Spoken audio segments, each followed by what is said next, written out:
दगड़ियों, जब हम गाँव, शहर, नगर में मिडिल क्लास से या फिर आम नागरिक, अपर मिडिल क्लास की बात मैं अभी नहीं करूं, तो middle class, lower middle class, फिर लोअर क्लास, इस वर्ग में जब हम सरकार से अपेक्षाओं की बातचीत करते हैं तो प्रायः विकास को लेकर ही नागरिक अपेक्षा सरकारों से होती है। जब भारत आज़ाद हुआ तब बहुत गंभीरता से सोचा समझा गया कि विकास की परिभाषा क्या होगी, उसके मायने क्या होंगे और किस तरीके से हमें विकास को आगे ले जाना है। किसी भी देश के विकास के लिए उस देश का संविधान महत्वपूर्ण होता है और भारत का जो संविधान बना, निश्चित रूप से वो भारत के बहुत बड़े भूभाग और भूभाग में रहने वाली विविध संस्कृतियों, विविध जातियों, विविध धर्मों, विविध भाषाओं, डाइवर्सिटी जिसको कहा जाता है एक शब्द के रूप में, को पूरा का पूरा ध्यान में रखकर बनाया गया।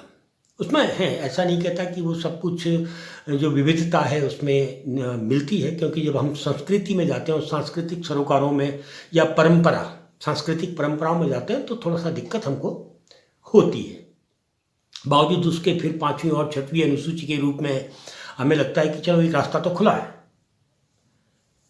खैर, मैं जिस विकास की बातचीत अभी आप लोगों के सामने कर रहा हूँ या करने आया हूँ, वो विकास जमीनी विकास है जो आँख से दिखता है।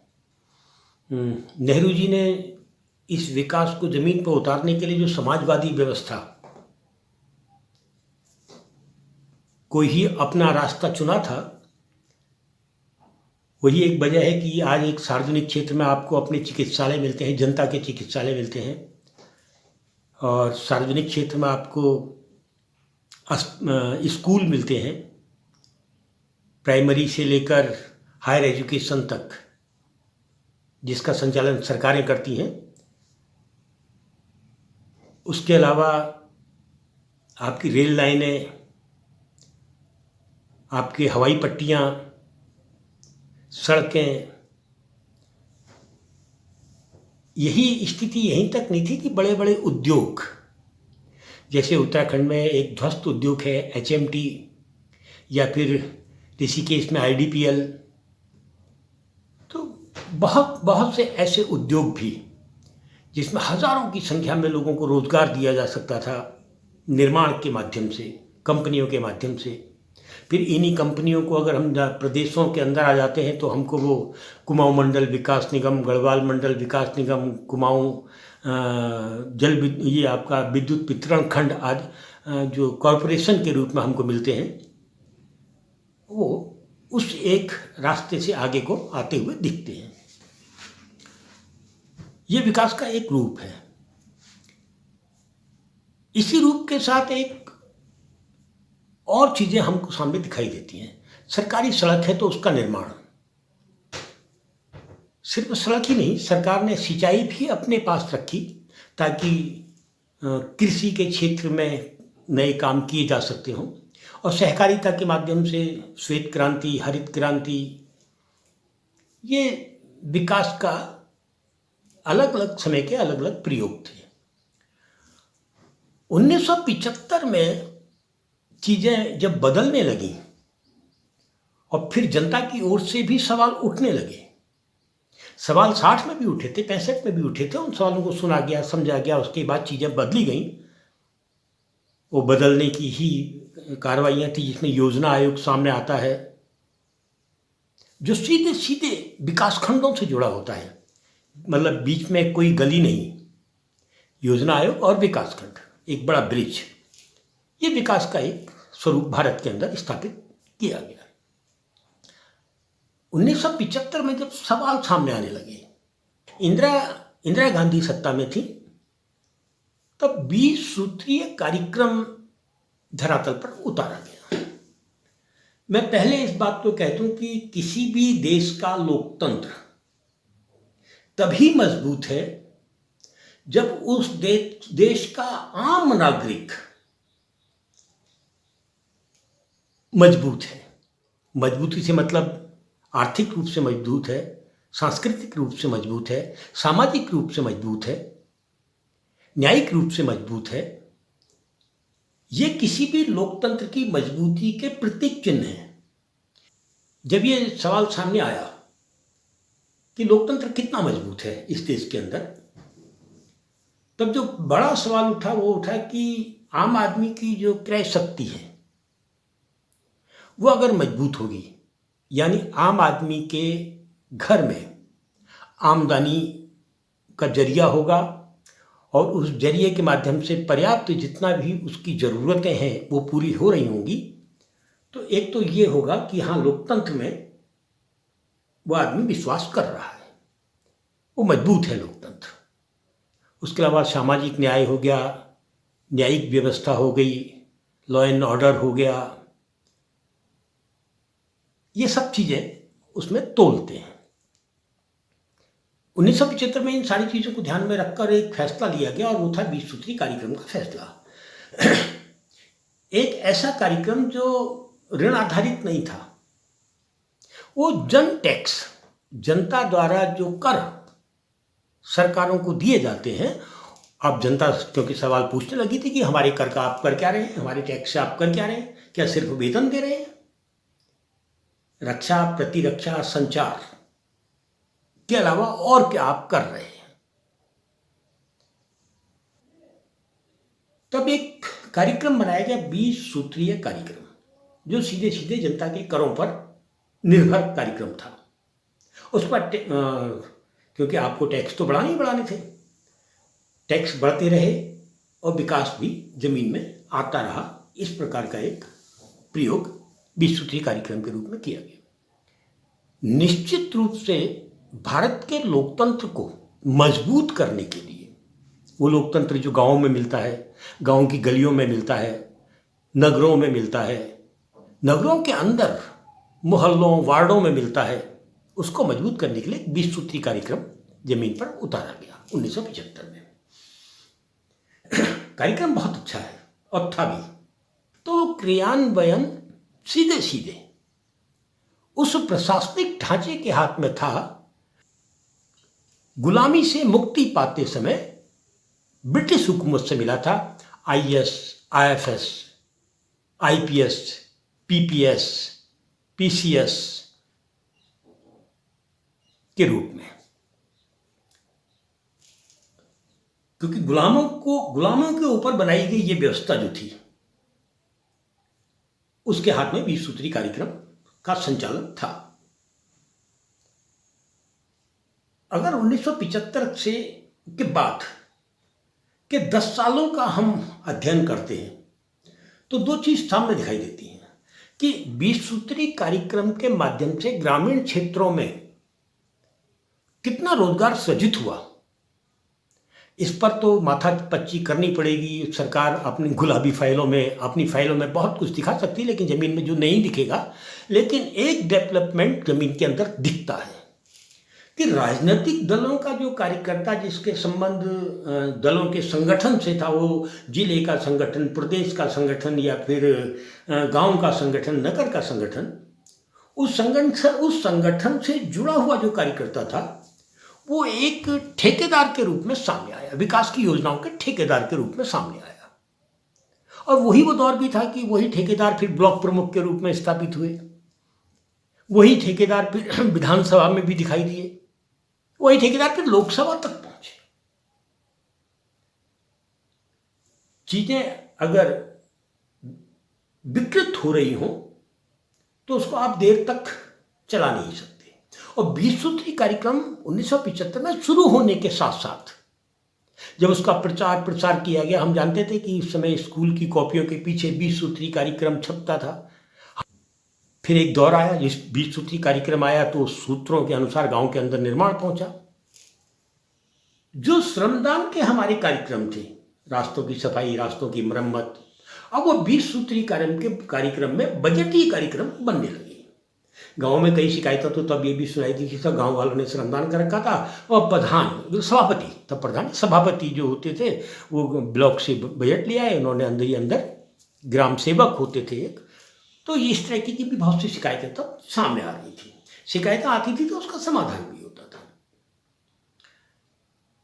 यानी कि 20 सूत्री कार्यक्रम के साथ साथ गांव के अंदर एक भ्रष्टाचार, वही भ्रष्टाचार जो हमको ब्रिटिश हुकूमत से सौगात के रूप में मिला था, अब गांव के अंदर घुसने लगा।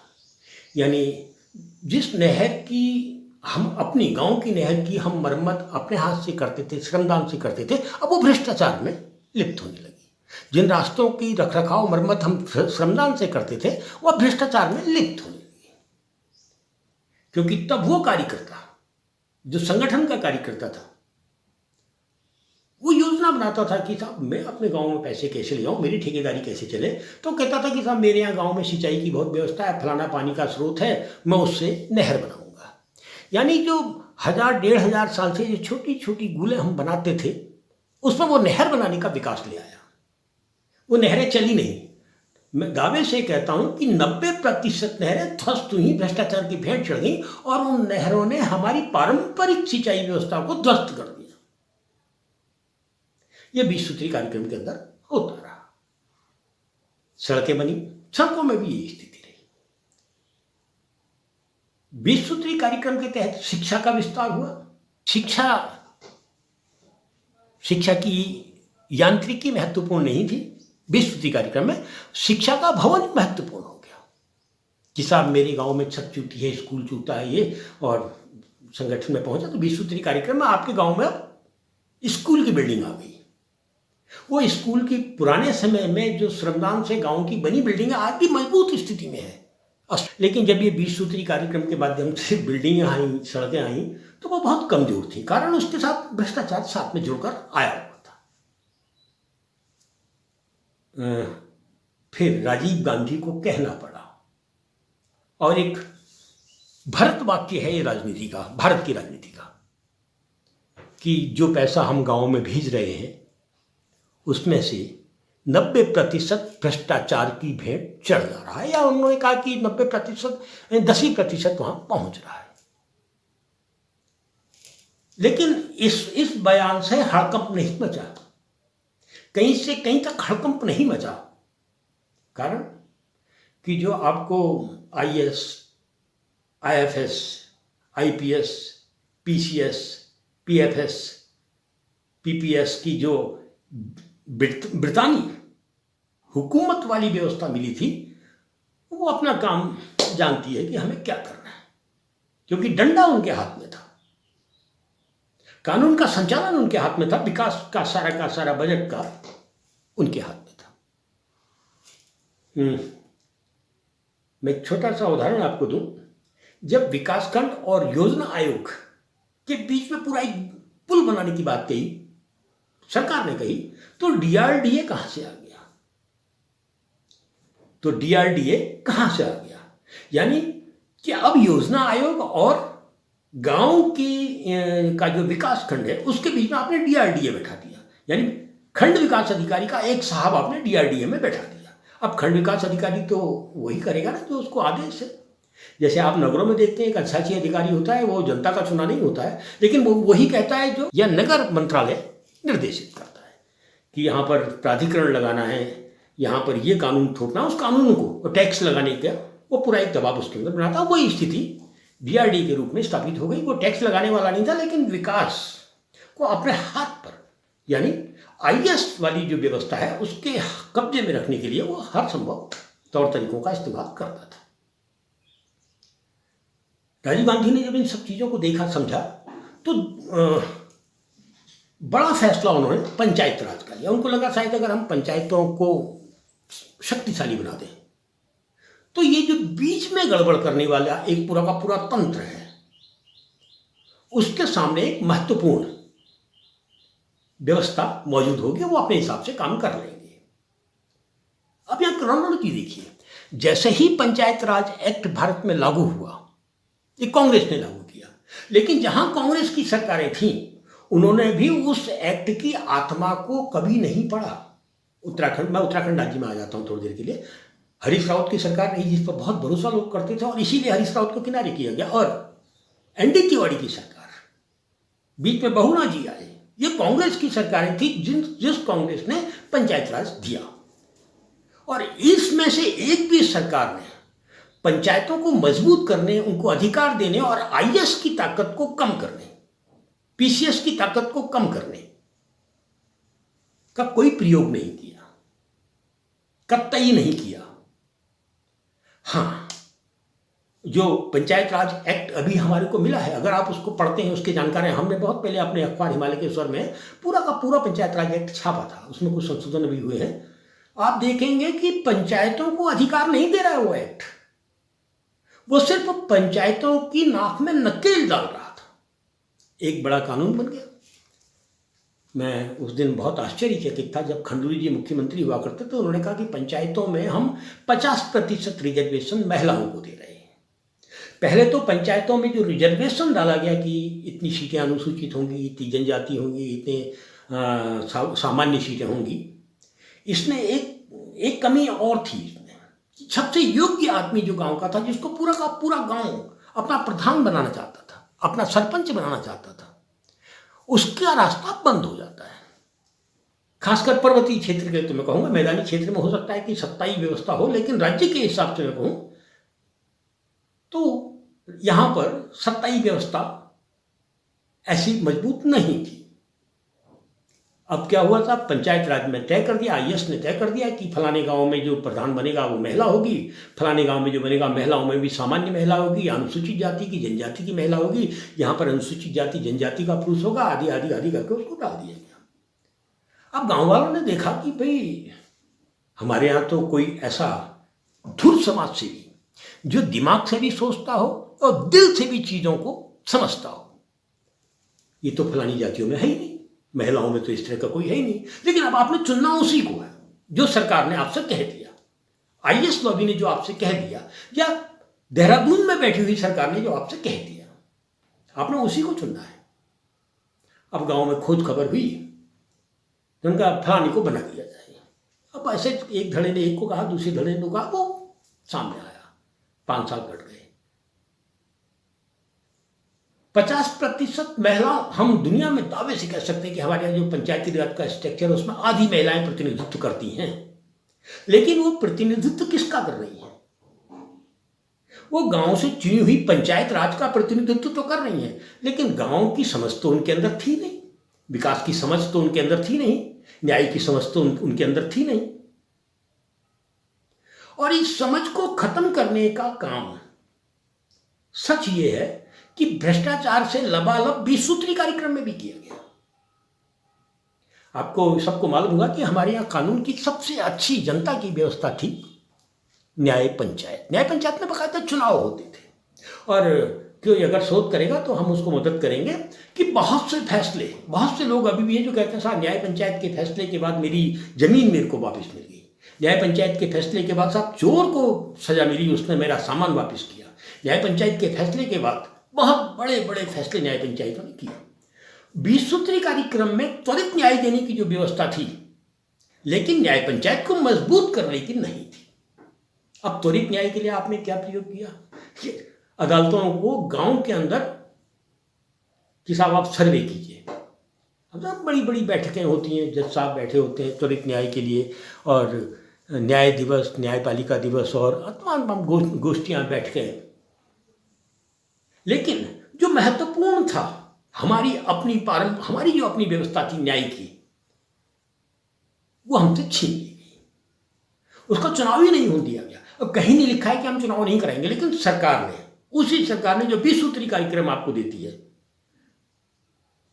वो अदालत में आपको एक सरकारी वकील तो देती है, वो अदालत से कहती है कि आप त्वरित न्याय कीजिए। लेकिन जो हमारी न्याय प्रणाली थी पंचायत की, न्याय पंचायत की, वो हमसे छीन ली जाती। ये 20 सूत्री कार्यक्रम में इस तरह की और भी बहुत सी चीजें जो हमसे छीनी गई, कुछ भ्रष्टाचार की आड़ में छीनी गई, कुछ बजट की आड़ में छीनी गई। हमारी परंपराएं जो थी वैसे भारत के संविधान में परंपराओं के लिए कोई स्थान नहीं है। शायद इसी चालाकी से जो हमारी परंपराएं थी उनको खत्म करने का एक बहुत बड़ा खेल भी 20 सूत्री कार्यक्रम के माध्यम से खेला गया। अब हम आपको बताएं कि 20 सूत्री कार्यक्रम का विरोध कभी नहीं हुआ। सरकारें बदली और उन्हीं कार्यक्रमों के साथ खड़ी रही। क्यों? क्योंकि आप हमसे टैक्स लेते हैं। गांव के अंदर करोड़पतियों की संख्या बढ़ने से नहीं रोक पाए, जिले के अंदर अरबपतियों की संख्या बढ़ने से नहीं रोक पाए, और बड़ी बात देश में खरबपतियों की संख्या बढ़ने से नहीं रोक पाए, तो निश्चित रूप से आम आदमी की क्रय शक्ति, आम आदमी की अर्थव्यवस्था तो कमजोर हुई होगी। अब आपने कहा कि साहब मनरेगा जैसी एक योजना हम लेके जाते हैं। महात्मा गांधी का नाम था रोजगार गारंटी योजना। इस योजना का जो मूल था वो था रोजगार, उसका केंद्र जो था वो रोजगार था। जो मेजरमेंट है विकास का वो इसका केंद्र नहीं था, एमबी इसका केंद्र नहीं था। अब सरकार ने बना दिया, दिल्ली ने बना दिया, मनमोहन सिंह जी ने ये योजना बना दी। अब योजना बनाने के बाद जब जमीन पर उतरी तो आपने देखा होगा कि शुरू में तो सही होता है, जैसे आरटीआई में शुरू में आपको खुद सूचना मिल रही थी, अब मिलनी बंद हो गई क्योंकि तोड़ निकाल दिए गए। अब स्थितियां मनरेगा की अगर हम देखें तो बड़ी जोरदार दिखती है। सबसे पहला काम आईएस लॉबी ने क्या किया कि साहब मनरेगा का जो बजट है उसको 60 और 40% में विभक्त कर दिया कि साहब इसमें 60 रुपया तो 100 में 60 रुपया तो मजदूरी होगी और 40 रुपया परचेजिंग होगी। अब 40 रुपये की परचेजिंग में आप क्या करेंगे साहब? सीमेंट खरीदेंगे, सरिया खरीदेंगे। यानी कमीशन का रास्ता आपने बहुत चालाकी से छोटी योजना जिसमें 150 के करीब है शायद, नहीं तो क्या है 50, 60, 70 रुपये रोज का रोजगार की योजना जो थी उसमें भी आपने कमीशन का रास्ता खोल लिया। किसने? उसी भ्रष्ट आईएएस व्यवस्था ने, आईपीएस व्यवस्था ने खोल लिया उसमें 60 और इसमें यही नहीं, आईएएस आईपीएस को ही मैं सामने नहीं रखूंगा, मैं उस विधायिका को भी सामने रखूंगा जिसके सामने सब कुछ होता रहा और वो ऊक बनी रही। उसमें एनडी तिवारी की सरकार भी थी, हरीश रावत की सरकार भी थी, निशंक की सरकार भी थी, खंडूरी बहुगुणा की सरकार भी थी, वर्तमान सरकार भी है। उसमें मनमोहन सिंह की सरकार भी थी तो मोदी जी की सरकार भी है। तो दगड़ियों, हम गांव में जी रहे हैं और आज पलायन का सबसे बड़ा कारण गांव की तेजी से लुढ़कती हुई अर्थव्यवस्था है। शून्य की ओर तेजी से बढ़ती हुई अर्थव्यवस्था ही पलायन का मुख्य कारण है। और जो देश की हमारी शुरुआती दौर की या अभी तक की जो व्यवस्थाएं रहीं वो आदमी को गांव से धक्का देकर नगरों की ओर भगाने वाली व्यवस्थाएं रही। अब स्थितियां, अभी जब कोरोना आया था तो मालूम पड़ा कि लौटना तो गांव ही है, तो एक नया सोच तो डेवलप हुआ, लेकिन उसको स्वयं मीडिया ने डेवलप नहीं होने दिया, दिल्ली और देहरादून की सरकारों ने डेवलप नहीं होने दिया। परिणाम कि जो गांव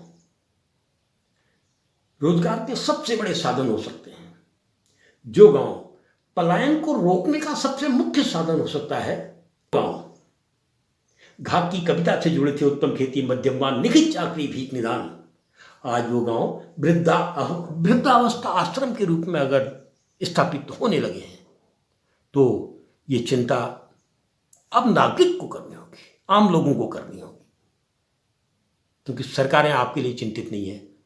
सरकारें तो उनके लिए चिंतित हैं जिनके इलेक्ट्रो बॉन्ड 500 करोड़, 50,000 करोड़, 50-60 करोड़ को तो मुंह ही नहीं लगा रहे ये लोग। खैर मित्रों, बहुत बुरी स्थिति है, खासकर पहाड़ की।